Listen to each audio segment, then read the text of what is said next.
نبی کریم علیہ السلام نے فرمایا یہ سورہ فاتحہ اتنی شاندار ہے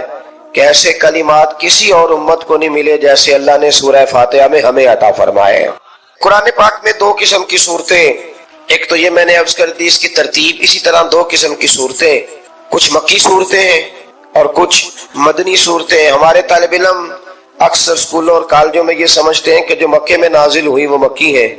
جو مدینے میں نازل ہوئی وہ مدنی ہے، حالانکہ ایسا نہیں ہے۔ جو ہجرت سے پہلے نازل ہوئی وہ مکی ہے اور جو ہجرت کے بعد نازل ہوئی وہ مدنی ہے۔ وہ آیت اگر بدر میں بھی نازل ہو نا، کچھ قرآن مجید کی آیات مختلف مقامات پر بھی نازل ہوئی ہیں، مختلف مقامات پر۔ حضور بدر میں تھے تو وہاں بھی قرآن مجید نازل ہوا، نبی کریم علیہ الصلوۃ والسلام احد میں تھے تو وہاں بھی قرآن پاک نازل ہوا۔ تو ترتیب یہ کی جائے گی کہ جو صورتیں ہجرت سے پہلے نازل ہوئی وہ مکی ہیں اور جو ہجرت کے بعد نازل ہوئی وہ مدنی ہے۔ سورہ فاتحہ کا آغاز اور قرآن مجید کی ہر سورت کا آغاز سوائے سورہ توبہ کے بسم اللہ شریف سے ہوتا ہے، اور نبی کریم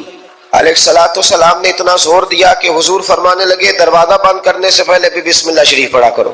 اور برتن ڈھانپنے سے پہلے بھی بسم اللہ شریف پڑھا کرو۔ نبی پاک علیہ السلام نے ہر جائز اور مستحسن کام سے قبل بسم اللہ شریف پڑھنے کو حکم دیا۔ بسم اللہ کے مفاہیم کیا ہیں؟ فرمایا بسم اللہ الرحمن الرحیم، اللہ کے نام سے شروع جو بڑا ہی مہربان نہایت رحم کرنے والا ہے۔ باقی ترجمہ کرنے والوں نے کہا کہ شروع اللہ کے نام سے، تو اعلیٰ حضرت فرمانے لگے کہ پھر تو شروع سے ہو گیا، پھر تو شروع سے ہو گیا، تو حضور پھر کیا ترجمہ کریں؟ فرمانے لگے یہ ترجمہ نہ کرو کہ شروع اللہ کے نام سے، بلکہ ترجمہ یہ کرو کہ اللہ کے نام سے شروع۔ یہ دیکھیں نا سوچ ہے نا بزرگوں کی، اللہ کے نام سے، تاکہ واقعی اللہ کے نام سے شروع ہو۔ پھر ارشاد فرمایا الحمدللہ رب العالمین، تمام تعریف اللہ کے لیے جو تمام جہانوں کو پالنے والا ہے۔ جب انسان کو تھوڑا سا ترجمہ آتا ہو نا، اس کی تھوڑی توجہ ہو، اسے نماز پڑھنے کا بھی بڑا ہی مزہ آتا ہے۔ نبی کریم علیہ السلام فرماتے ہیں، رب فرماتا ہے یہ سورہ فاتحہ میرے اور میرے بندے کے درمیان آدھی ہے، آدھی میری ہے آدھی میرے بندے کی ہے۔ جب وہ کہتا ہے نا مالک یوم الدین، تو یہاں تک وہ میری تعریف کرتا ہے،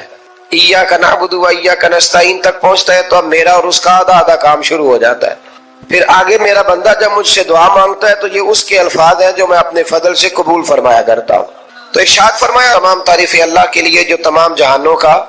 پالنے والا ہے، الرحمن الرحیم، بڑا ہی مہربان ہے نہایت۔ یہ رحمان مبالغے کا صیغہ ہے، یعنی اتنا رحم کرنے والا کہ جتنا کوئی اور رحم نہ کر سکے، اس لیے اللہ ہی رحمان ہو سکتا ہے، بندہ کوئی رحمان نہیں ہو سکتا۔ بندے کو رحیم کہا جا سکتا ہے، نبی پاک رحیم ہے لیکن رحمان نہیں ہے، اس لیے کسی بھی انسان کا نام رحمان نہیں ہو سکتا۔ کسی دکان پر بعض اوقات لوگ نام رکھ لیتے ہیں رحمان بک ڈپو، تو یہ درست نہیں ہے۔ بندے کا نام رحمان نہیں ہو سکتا، عبد الرحمان، اس لیے کہ یہ لفظ رحمان خدا کے علاوہ کسی اور کے لیے بولنا درست نہیں ہے۔ پھر ارشاد فرمایا مالک یوم الدین، اللہ مالک ہے قیامت کے دن کا۔ خراج عقیدت پیش کرنے جا رہے ہیں امیر المومنین خلیفۃ المسلمین باب مدینۃ العلم حضرت سیدنا مولا علی شیر خدا رضی اللہ تعالی عنہ کو۔ 19 رمضان المبارک کی تاریخ اسلام کا وہ انوکھا اور تکلیف دہ دن تھا جب سیدنا علی المرتضیٰ شیر خدا رضی اللہ تعالیٰ عنہ کو کوفہ کی جامع مسجد میں خنجر کے ساتھ زخمی کیا گیا۔ 20 اور 21 رمضان المبارک تک آپ شدید علیل رہے اور 21 رمضان شریف کو آپ کا وصال ہوا۔ اللہ تعالیٰ نے قرآن مجید کے اندر متعدد مقامات پر صحابہ کرام کی اجتماعی اور بعض مقامات پر انفرادی عظمتوں کو بیان کیا ہے۔ حضرت عبداللہ ابن عباس رضی اللہ تعالیٰ عنہ ارشاد فرماتے ہیں کہ حضرت مولا علی شیر خدا رضی اللہ تعالیٰ عنہ کے پاس 4 درہم تھے۔ آپ کے ذہن مبارک میں عجیب خوبصورت اور منفرد خیال پیدا ہوا۔ آپ نے 1 دینار رات اللہ کے رستے میں خیرات کیا، 1 دن میں اللہ کے رستے میں خیرات کی، 1 چھپا کے خیرات کی اور 1 ذرا اعلانیہ خیر۔ یہ جو اعلانیہ بعض لوگ خیرات کرتے ہیں یا دیتے ہیں، اس سے مقصود ہوتا ہے کہ دوسروں کو رغبت پیدا ہو، وہ بھی توجہ کریں اور پیروی کریں، شوق پیدا ہو۔ تو حضرت مولا علی شیر خدا کے اس خیال مبارک، اس حسن تخیل کو اور آپ کے اس انداز کو مالک کریم نے اتنا محبوب جانا، اللہ کو اتنا پسند آیا کہ اللہ تعالیٰ نے اسے قرآن مجید میں بیان کیا۔ فرمایا الذین ینفقون اموالہم باللیل والنہار، الذین ینفقون اموالہم باللیل والنہار، فرمایا وہ لوگ جو اپنے مال خرچ کرتے ہیں دن میں بھی اور رات میں بھی، سرم وعلانیہ، چھپا کے بھی اور اعلانیہ بھی۔ اچھا، اس کا جو اجر بیان کیا وہ بھی بڑا انوکھا ہے، فرمایا فَلَهُمْ أَجْرُهُمْ عِنْدَ رَبِّهِمْ، ان کا اجر ان کے رب کے پاس ہے۔ بتایا نہیں اجر کتنا ہے، چونکہ انہوں نے اللہ کے راستے میں خرچ اس خوبصورت کیا، فرمایا فَلَهُمْ أَجْرُهُمْ عِنْدَ رَبِّهِمْ، ان کا اجر ان کے رب کے پاس ہے۔ ہاں تمہیں اتنا بتا دیتے ہیں کہ وَلَا خَوْفٌ عَلَيْهِمْ وَلَا هُمْ يَحْزَنُونَ، ان پر نہ کوئی خوف ہوگا اور نہ وہ غمگین۔ یہ ایک اجر تمہیں بتا دیتے ہیں، باقی فَلَهُمْ أَجْرُهُمْ عِنْدَ رَبِّهِمْ، ان کا اجر ان کے رب کے پاس ہے، نہ وہ انہیں کوئی خوف ہوگا نہ وہ غمگین ہوں گے۔ حضرت علی المرتضیٰ سابقون الاولون میں سے ہیں۔ کب آئے دین میں، کب مسلمان ہوئے، تاریخ کی خوبصورت شہادتیں اور حضرت مولا علی شیر خدا کے دامن مصطفیٰ کریم سے وابستہ ہونے کی انفرادی عظمتیں جگہ جگہ آپ کو تاریخ میں اور احادیث کی کتابوں میں بکھری ہوئی ملیں گی۔ بس ترمذی شریف سے ایک حوالہ پیش کرتا ہوں۔ حضرت انس بن مالک رضی اللہ تعالیٰ عنہ، جنہوں نے 10 سال کے کاشانہ نور پر خدمت کی ہے، وہ فرماتے ہیں کہ پیر والے دن نبی پاک نے اعلان نبوت کیا اور منگل والے دن حضرت علی نے ان کے ساتھ نماز پڑھی۔ او کن فیکون تے کال دی گل، پیر والے دن حضور نے اعلان کیا، یعنی یوں لگ رہا ہے کہ بس وہ اعلان کا انتظار کر رہے تھے، اور منگل والے دن حضرت علی شیر خدا رضی اللہ تعالی عشق لگا سی کھیڈاں کھیڈ دی، یعنی ابھی عمر بھی 9 سال تھی، کلمہ پڑھ لیا، اور فرماتے منگل والے دن میں نے اس کے ساتھ نماز پڑھی۔ خود ارشاد فرماتے، حضرت مسند امام احمد بن حنبل میں موجود ہے، خود فرماتے ہیں، ناز سے فرماتے ہیں، اور میرا خیال ہے ان کا ناز کرنا بنتا بھی ہے، میرا خیال ہے ان کا ناز کرنا کمال بھی ہے، ان کا ناز کرنا دل کو ٹھنڈا بھی کرتا۔ حضرت علی شیر خدا ناز کرتے ہیں، فرماتے ہیں لوگوں میں وہ پہلا شخص ہوں جس نے مدینے والے محبوب کے ساتھ نماز پڑھی ہے، میں نے حضور کے ساتھ نماز ادا کی ہے، محبوب کے پیچھے میں نے حضور کے پیچھے نماز پڑھی ہے، نماز پڑھا کہ میں تے ول ویکھاں، مینوں تے کعبہ ہی بھول گیا آئی، بھول گئی یعنی سب صوم صلاتاں ایک کو یار دا فکر پہ آئی، نماز پڑھی ہے پر پڑھی مدینے والے محبوب کے ساتھ۔ یہ انفرادیت ہے ان کی، یہ ان کا انوکھا پن کہ انہوں نے پہلی نماز کہتے ہیں میں نے حضور کے ساتھ پڑھی۔ حضرت علی المرتضیٰ شیر خدا رضی اللہ تعالیٰ عنہ کی شان اتنی زیادہ ہے، آپ کو ایک بات عرض کروں، جو لوگ بڑے ہوتے ہیں نا ان کے مخالفین بھی بڑے ہوتے ہیں، جو بڑے ہوتے ہیں ان کے حاسدین بھی بڑے ہوتے ہیں، جن کے چاہنے والوں کی تعدادیں لمبی چوڑی ہوتی ہیں، ان میں تھوڑے تھوڑے نا ہلکے پھلکے ٹیڑھی آنکھ والے بھی، حرج کوئی نہیں، پھر نظر بھی تو نہیں نہ لگتی، کوئی مسئلہ نہیں، اس سے کوئی فرق نہیں پڑتا۔ خارجیوں ایک جماعت پیدا ہو گئی تھی جو معاذ اللہ مولا علی شیر خدا رضی اللہ تعالیٰ عنہ کی بے ادبی کرتی تھی، تو پھر صحابہ نے نکال کے وہ حدیث روایت کی جو نبی پاک علیہ السلام نے مولا علی کی شان میں بیان کی۔ اس لیے امام احمد بن حنبل رحمت اللہ تعالیٰ علیہ ارشاد فرماتے کسی کی فضیلت میں اتنی حدیثیں نہیں کسی صحابی کی جتنی حدیثیں مولا علی شیر خدا کی۔ اچھا مزے کی بات یہ ہے کہ روایت کرنے والے سارے صحابہ، یہ آپ کو فضیلت کی حدیثیں ساری ملیں گی صحابہ سے، یعنی یہ حدیث ذرا سنیے، سیدہ طیبہ طاہرہ حضرت عائشہ صدیقہ رضی اللہ تعالیٰ عنہ فرماتی ہیں نبی پاک سب سے بڑھ کر سیدہ فاطمہ سے رضی اللہ تعالیٰ، اور فرماتی ہیں مردوں میں حضور سب سے بڑھ کر سیدہ فاطمہ کے شوہر مولا علی شیر خدا سے محبت فرما۔ یہ سخی لوگ تھے، کسی کی عظمت اگر ان کو پتہ چلی ہے تو انہوں نے کھول کے بیان کی، اگر کسی کے پاس شان ہے، کسی کو اللہ نے مرتبہ دیا ہے تو انہوں نے چھپایا نہیں ہے، اس کا بیان فرمایا۔ جناب ابو طالب چونکہ عیالدار تھے اور ان کے بچے زیادہ تھے تو حضرت علی رضی اللہ تعالیٰ عنہ کو نبی پاک نے اپنی کفالت میں لے لیا، اور شروع سے ہی، بلکہ مولا علی شیر خدا کی والدہ فرماتی ہیں جب حضرت علی پیدا ہوئے تو میرا بیٹا آنکھیں نہیں کھولتا تھا، ہم بڑے پریشان تھے کہ بچہ آنکھیں کیوں نہیں کھولتا، پھر حضور تشریف وہ سنا کے سخن دکھلا کے پھبن مورا پھونک گئے سب تن من دھن، حضرت مولا علی شیر خدا آنکھیں نہیں کھول رہے، کریم تشریف لے آئے اور نبی پاک نے اپنے لعاب دہن سے مولا علی کو گھٹی دی، فرماتے ہیں جیسے ہی وہ لعاب دہن مولا علی کے منہ میں گیا شیر خدا نے آنکھیں کھول لی اور پہلی زیارت مدینے والے محبوب کی فرما، اور پھر انہوں نے نا حضور کے کمالات کو دیکھا اپنی آنکھوں سے، اپنی نگاہوں سے نبی پاک کی شانوں کو، عظمتوں کو، بلندیوں کو ملاحظہ فرمایا۔ حضرت مولا علی شیر خدا فرماتے ہیں، یہ صحیح مسلم کی حدیث اور انہی لفظوں سے آپ کو ملے گی، آپ فرماتے ہیں حضور کے اعلان نبوت سے پہلے میں نبی پاک کے ساتھ مکہ مکرمہ کے گرد و نواح میں نکلا، حضور جس درخت کے پاس سے گزرتے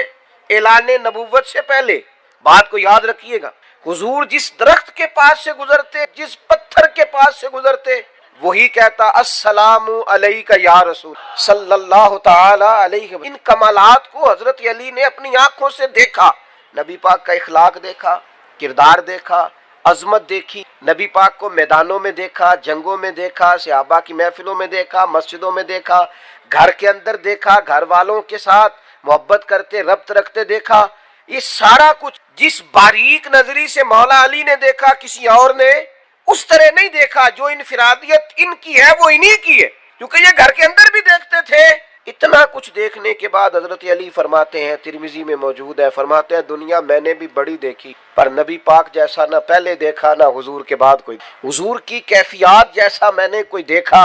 ہی نہیں نبی کریم صلی اللہ تعالی علیہ وسلم۔ شاید یہی وجہ ہے کہ جب کسی نے حضرت علی سے پوچھا نا آپ کو حضور سے کتنا پیار ہے، تو حضرت علی نے نا فطرت انسانی کے عین مطابق بات کی، فرمانے لگے نبی پاک علیہ السلام ہمیں اتنے پیارے ہیں جتنا صحرا کا سفر ہو، گرمی کا موسم ہو، پیاس کی شدت ہو، پانی موجود۔ حضرت علی شیر خدا رضی اللہ تعالیٰ عنہ مثال دیتے ہیں، ایک طبی تقاضا ہوتا ہے نا فطرت کا۔ وہ ہمارے ایک بزرگ ہیں، وہ کہتے ہیں اب تو خیر اللہ نے مہربانی کر دی، یہ سارے روزے ٹھنڈے گزر گئے، ورنہ وہ کہا کرتے تھے گرمیوں کے روزے ہوتے تھے تو کہتے تھے میرا گلاس سے کچھ نہیں بنتا، جب میں روزہ کھولتا ہوں تو میرا دل کرتا ہے کہ پائپ منہ میں رکھوں اور پیچھے سے ٹوٹی چلا دوں، اتنی سخت پیاس لگتی ہے مجھے، اور میرا دل کرتا ہے کھانا پینا اور نہیں چاہیے، بس پانی پانی چاہیے، طلب ہوتی ہے نا۔ یہ اسے اندازہ ہوتا ہے جسے پیاس۔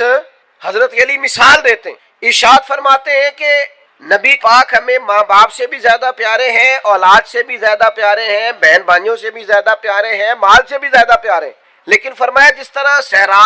کا علاقہ ہو، گرمی کا موسم ہو، پیاس کی شدت ہو اور پانی نہ ملے، تو پیدل سفر کرنے والے صحرا کے مسافر کو گرمی میں جتنا پانی سے پیار ہوتا ہے نا، مجھے اس سے بڑھ کر مدینے والے محبوب، یعنی اتنا بندہ سخت پیاسا ہو، اسے پوچھا جائے کہ پانی پینا ہے کہ زیارت کرنی ہے، اسے پوچھا جائے کہ تو نے پیاس بجھانی ہے کہ دیدار کرنا ہے، اگر وہ جواب میں کہے پانی نہیں چاہیے زیارت کرنی ہے، تو اس کا مطلب ہے پھر اسے پیار ہے۔ تو حضرت مولا علی شیر خدا کرم اللہ تعالی وجہ الکریم ارشاد فرماتے ہیں ہمیں گرمی اور صحرا کے موسم میں پانی سے بھی زیادہ مدینے والے محبوب سے محبت۔ حضرت مولا علی شیر خدا رضی اللہ تعالیٰ عنہ نے اس انداز میں رسول اللہ صلی اللہ علیہ وسلم سے محبت کی کہ بعض اوقات تو وہ وارفتگی بن گئی۔ ساری زندگی ہم نے یہی سنا ہے الامر فوق الادب، جب حکم مل جائے تو وہ ادب پر فوقیت رکھتا ہے، لیکن کچھ لوگ نا محبت کے ہاتھوں بے بس ہوتے ہیں۔ امیر آدمی ہے، مالدار ہے، اس کے ایک ٹیلی فون پہ سارے کام ہو جاتے ہیں، وزادار آدمی، ہر لحاظ سے جان پہچان رکھتا ہے، لیکن اس کا اپنا والد ہاسپٹل میں بیمار اور ڈاکٹر آ کے اسے کہہ دے کہ بس دعا ہی کریں، حالات ٹھیک نہیں، تو ساری طاقتیں بھی ہیں، پیسہ ہے، سب کچھ، تو پھر جب بندہ پورا بے بس ہو جاتا ہے تو آنسو نہیں بہاتا۔ تو یہ جو پھر وہ بے بس ہو کے مصلے پہ بیٹھ کے آنسو بہاتا ہے، تو یہ اس کی باپ سے محبت ہوتی کہ میرے جو بس میں تھا وہ تو میں نے سارا کر ڈالا، لیکن اب کچھ بھی نہیں ہو رہا۔ محبت جب غلبہ کرتی ہے تو پھر وہ آنسو بن جاتی۔ درویش نے کہا تھا نا آنسو قربت کا سبب ہوتے ہیں، جب آپ کی روح سے ملتی پھر آنسو نکلا کرتے ہیں، یہ قربت کا سبب ہوتا ہے۔ یہ محبت پورے ذوق پہ آ جائے۔ حدیبیہ کا نا معاہدہ لکھا جا رہا تھا، ذرا زیادہ غور سے سننا میں کیا کہنے لگا۔ کافروں کے ساتھ نبی پاک کا ایک معاہدہ صلح حدیبیہ طے ہوا، وہ لکھنا تھا، صلح ہو گئی، طے ہو گیا، اب اس کی دستاویزات تیار کرنی تھی، تحریری صورت میں لانا تھا، تو لکھنے کی ڈیوٹی مولا علی کی۔ حضرت علی نے لکھا محمد رسول اللہ صلی اللہ علیہ وسلم اور قریش مکہ کے درمیان معاہدہ۔ ابو سفیان ابھی مسلمان نہیں ہوئے تھے، کلمہ نہیں پڑھتے تھے، بول پڑے، اور جو ان کے باقی نمائندے تھے وہاں کفار کے، وہ نمائندے بول پڑے سارے، وہ کہنے لگے جی یہی تو مسئلہ ہے معاذ اللہ، اگر ہم محمد الرسول اللہ مان جائیں تو جھگڑا ہی کیا ہے، آپ محمد الرسول اللہ نہیں لکھے، آپ لکھے محمد ابن عبداللہ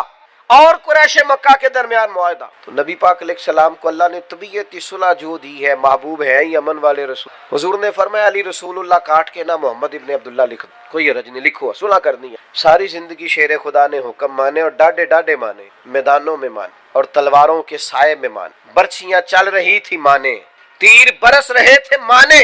حضرت علی نے ہر حکم مانا ہے اور بصیر و چشم مانا ہے اور دل و روح سے مانا ہے۔ لیکن آج نبی کریم نے فرمایا علی یہ رسول اللہ کاٹ کے محمد ابن عبداللہ لکھ دو، تو شیر خدا نے قلم رکھا، 2 قدم پیچھے ہٹے، ہاتھ باندھ لی، وجود کانپنے لگا، کہنے لگے سونے نہیں کاٹا جا، تن تندور تے ہڈیاں بالن اسی ہاواں نال تپایا ہے، کپ کپ مکیاں پیڑے کیے تے عشق پلے تھل لایا ہے، تن دا سالن من دی ہانڈی اسلون صبر دا پایا ہے، غلام فریدہ میں ساری تھی تینوں اجے یقین نہیں آیا، نہیں کاٹا جاتا حضور، قربان جائیں۔ میں نے کہا جب محبت عروج پاتی ہے تو آنسو بن جاتا، جب محبت کے ہاتھوں لوگ بے بس ہوتے ہیں تو پھر تڑپ کے روتے، نہیں کاٹا جاتا حضور۔ نبی پاک نے یہ نہیں فرمایا لکھا جاتا ہے تو کاٹا کیوں نہیں جاتا، یہ نہیں فرمایا، حضور اس قلبی کیفیت کو جانتے ہیں۔ یا رسول اللہ نہیں کاٹا جاتا، حضور نے فرمایا مجھے دے دو، نبی پاک نے خود کاٹ کے محمد ابن عبداللہ لکھ دی، مجھے دے دو۔ لیکن حضرت مولا علی شیر خدا کی محبت نبی پاک کے ساتھ، حضرت علی کا پیار رسول اللہ کے ساتھ، حضرت مولا علی شیر خدا، پتہ نہیں یہ حضرت علی کا حضور سے پیار تھا کہ نبی پاک صلی اللہ تعالی علیہ وسلم نے ارشاد فرمایا اللہ نے مجھے حکم دیا ہے، یہ مستدرک میں حدیث موجود ہے، حضور فرماتے ہیں اللہ نے مجھے حکم دیا ہے کہ میں 4 لوگوں سے محبت کروں، اللہ نے حضور فرماتے ہیں مجھے اللہ نے کہا ہے محبت کرو، اور اللہ نے یہ بھی کہا ہے میں بھی ان سے محبت کرتا ہوں، مجھے بھی کہا ہے ان سے محبت کرو، رب فرماتا ہے میں بھی ان سے محبت نہیں، حکمن کہا ہے، کچھ کام حکمن ہوتے ہیں نا، حکمن کہا ہے، یہ حضرت علی کی نا شان تھوڑی انفرادی ہے، حکمن کہا ہے۔ یا رسول اللہ وہ 4 کون کون ہیں؟ تو نبی پاک نے فرمایا ایک ابو ذر غفاری، ایک سلمان فارسی، ایک حضرت مقداد، اور چوتھے مولا علی شیر خدا۔ اللہ نے حکمن کا حکمن، حضور فرماتے ہیں جنت بھی کچھ لوگوں پر عاشق ہے، جنت بھی کچھ لوگوں کی مشتاق ہے، یعنی سارے جنت پر عاشق ہے، جنت میں جانا چاہتے ہیں، جنت کچھ لوگوں پر عاشق ہو گئی ہے، جنت کو شوق ہے جلدی جلدی ہے۔ حضور کون کون؟ فرمایا سلمان فارسی، عمار ابن یاسر اور میرا علی شیر خدا، جنت عاشق ہو گئی ہے، جنت کہتی ہے یہ کب آئیں گے، جنت کو شوق ہے کہ علی آ جائے۔ علیہ السلام نے فرمایا مجھے اللہ نے حکم دیا، ایک دفعہ نا یہ ترمذی میں بھی موجود ہے اور مشکات میں بھی موجود، ترجمہ اپنی مرضی کا کرتے رہیے گا گھر جا کے، کچھ باتیں ایسی ہوتی ہیں جو باتوں میں بند ہوتی ہیں، کھولی جا نہیں سکتی، چپ کر میرے علی ایتھے جا نہیں بولن دی، حقیقتیں آشکار کر دے، صداقتیں بے حجاب کر دے، ہر ایک ذرہ یہ کہہ رہا ہے آ اور مجھے آفتاب کر دے، پر اقبال کہتے ہیں مجبوری بڑی ہے بات کھول نہیں سکتے، کیسا دستور زباں بندی ہے تیری محفل میں کہ بات کرنے کو ترستی ہے زباں میری۔